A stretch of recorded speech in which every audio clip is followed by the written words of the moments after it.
Hello everyone, and welcome back to Ruby Lessons in Codecademy. So in the last lesson we started a new section which was basically on blocks, procs and lambdas. In the last lesson we were mainly talking about blocks, well actually all of it was about blocks and reminding us of what blocks are and also learning about new uses of blocks. Today we are going to be talking about procs, and in the next lesson, as you can see, we're going to be talking about lambdas. So what are procs? Well, let's start off with a bit of background first, or what we have learned in Ruby. They have told us that everything is an object. I believe that was in one of the very first lessons when we were being introduced to Ruby. But actually not everything in Ruby is an object. So blocks are not objects, what we were working with in the last lesson, and this is one of the very few exceptions to the everything is an object rule in Ruby. So because of this, blocks can't be saved to variables and don't have all the powers and abilities of real objects. So for that we'll need procs. So this is why procs might be useful. If you have a method, you can't really reuse that very well. But with procs, well I mean a block, you can't reuse that. You can reuse a method. But blocks you can't. This is where procs come in. So you can think of a proc as a saved block. Just like you can give a bit of code a name and turn it into a method or a function, you can name a block and turn it into a proc. Procs are great for keeping your code dry, which stands for don't repeat yourself. So about the dry thing, yeah, in programming you really should try not to repeat yourself. It's just a basic concept, because programming is made to not repeat yourself, so why repeat yourself in programming? So with blocks you have to write your code out each time you need it. With a proc you write your code once and can use it many times. So that's how you keep your code dry, as they want to call it. So instructions, check out the code in the editor. It's a proc, so can you guess what it does? Click send submit code, blah blah blah. So we have multiples of 3 equals proc.new do. So this is the same as having curly braces. So we can count this thing as a block. So we are passing it n, and it checks whether that number is evenly divisible by 3. So it's going to do that for every number 1 to 100, and select it multiples of 3. So it's going to do that and select it. So it's going to give us a copy of a new list with where all of these are going to be multiples of 3. So as you can see, we have every number from 1 to 100 that's evenly divisible by 3, or a multiple of 3. And as we learned, we found out that select that gives us a copy of the original list, where the original array or list is 1 to 100, and the copy is what is given here. If we wanted to convert this into this list, then we would just put an exclamation mark there. But that's the old lesson, so let's just move on actually. So proc syntax. Procs are easy to define. You just call proc.new and pass in the block you want to save. So here's how we'd create a proc called cube. So that cube's a number, raises it to the third power, to the power of 3, as I'm going to be calling it, or cubed. We can then, so we do this, cube equals proc.new, and then we include the block. So cube is the name of the block, basically. But because we are saying that it's a proc, we can reuse it. So it's like assigning this whole thing into a variable. So giving a block a variable name. We can then pass the proc to a method that would otherwise take a block, and we don't have to rewrite the block code over and over. So here you have that array, and you're giving it the method cube. The end, I'm guessing, is specifying that it's a block, or a proc, I mean. It's kind of interchangeably in a way, but well, and then we have map and also cube. Fair enough. The .collect and .map methods do the exact same thing. Okay. The end is used to convert the cube proc into a block, since .collect and .map normally take a block. We'll do this anytime we pass a proc to a method that expects a block, okay? So instructions, the .floor method rounds a float a number with a decimal, or real, or there was another name for a float, double, down to the nearest integer. Write a proc called round down that will do this rounding. We've added the code to pass it to float.collect. So if you have a float that's, for example, 9.99, when you round it to an integer, that's actually going to give you 9. Just something to consider. That's just how it works. Just take it as that. It's not an error that it's not rounded to 10. So let's do this then. The dot floor, so we need to write a round down method. Yep. Our proc equals new dot proc. Believe it. Oh no, proc.new, other way around. Proc.new. And we then put the block in. We want to round it down to so we've added the code to pass it to floats.collect. So it's much simpler than I thought. We just need to use the dot floor method. So if we were going to write a normal block, we give it a variable name in between the pipe symbols, and then to that we need to just put the floor method, which is just going to round all of these down. And then ints, so our new array of integers is equal to floats.collect. So floats, and collect those and round them down. And our round down proc is here. Notice the and there as well. So we do that now. As you can see, all of them got rounded down or converted into integers. So 1.2 went to 1, 3.45 to 3, 0.91, as you can see it went to 0, not to 1, because that's just how rounding from floats, reals, and doubles to integers works. So I'm just going to move on. I think you are going to understand that. So why procs?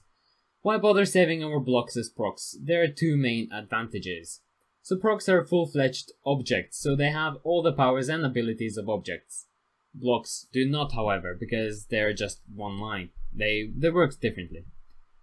Unlike, well, not exactly differently, but you can see what I mean. One is predefined, you can reuse it, and the other one you can't really reuse it. Unlike blocks, procs can be called over and over without rewriting them, which prevents you from having to retype the contents of your block every time you need to execute a particular bit of code and keep your code dry. Why not use it? Check out the code in the editor. So we had to rewrite that block a bunch of times. Remove the blocks and replace them with a proc called over 4 feet so that the code in the block only needs to be written once. So let's see what it actually means. Remove the blocks. So these blocks, okay?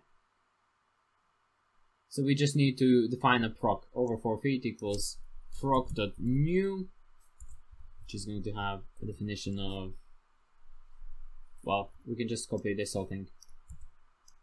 And then what we do is just change these parentheses and call the over 4 feet proc with the and symbol, if I can find it on my keyboard. There it is. And I'm just going to copy and paste this. And now it's more efficient because every time this is called, it goes to this proc, which is already predefined, and it's loaded up and it knows what it is. Okay, and that is fine. So we do that for each group. Using the same method, we don't have to repeat it 3 times. It's only repeated once, and it's much more efficient. So moving on, create your own. Okay, time to take off the training wheels. Fair enough. So let's just look at this bit of code that they've given us. Cube equals proc.new, so it's just the cube proc that was in the example above. So you're going to create your very own method that calls your very own proc. We'll do this in 2 steps. Use the example above as a syntax reminder. Okay.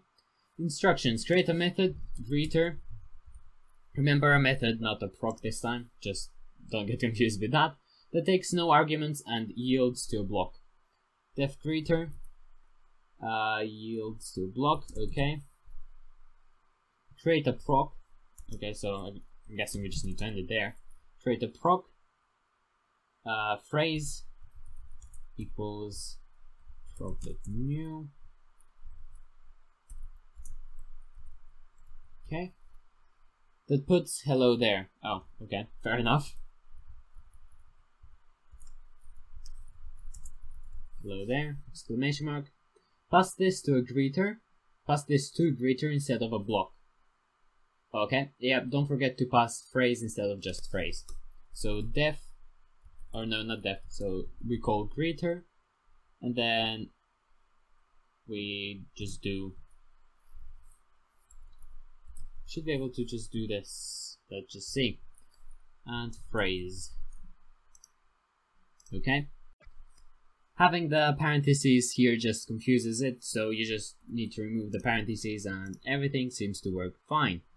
That's because if you put parentheses, it's accepting that as the argument here, or the parameter, and that's why it's just not working properly. And you also can't do this because that also doesn't work.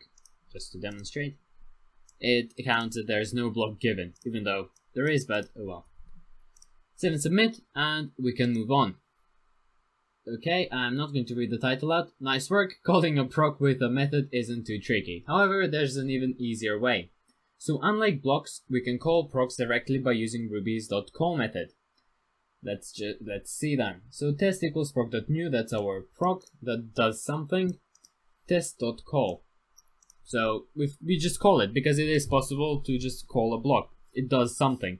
For example, in the previous thing that we just had, the block just puts out a statement. We can't do that on its own. It doesn't need to take any variables in. So you can't just call it.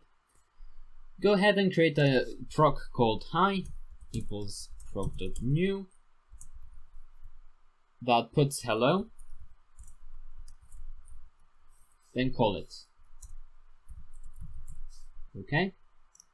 And as you can see, like I was just talking, it puts hello to the console. That's what we were expecting it to do. It doesn't need any variables here, which is why you can just do this simply.